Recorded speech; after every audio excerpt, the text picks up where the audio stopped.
Saurav Sharma a du mal à trouver un nouvel emploi.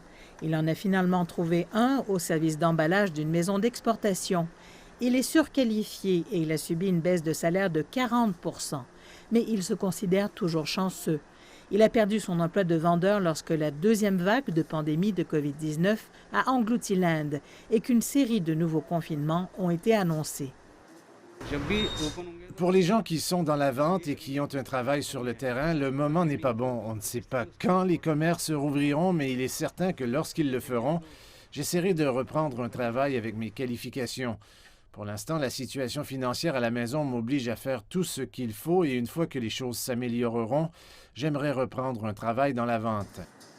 Beaucoup de ceux qui espèrent trouver du travail retournent déjà dans les villes alors que le processus de déconfinement commence. Le secteur informel a été particulièrement touché. Des millions de personnes ont perdu leurs moyens de subsistance, ce qui porte le pourcentage du chômage au mois de mai à 2 chiffres. J'ai laissé ma famille au village, maintenant j'ai moins peur car je peux prendre le risque d'aller travailler. Ces vagues vont continuer, mais pour nous, si nous ne travaillons pas, nous ne pourrons pas manger. Le coût financier des confinements actuels a été sévère. De nombreuses entreprises sont confrontées à une crise. Le rythme auquel elles ont supprimé des emplois s'est accéléré et devrait se poursuivre.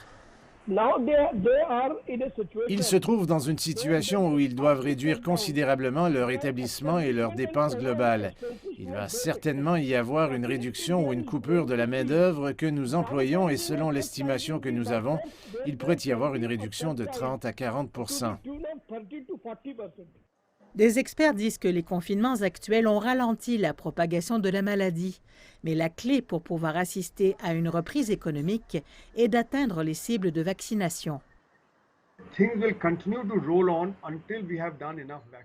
La vaccination est importante, car à moins de vacciner toute la population, nous continuerons à avoir des vagues. La deuxième vague a été mauvaise et la troisième vague sera pire.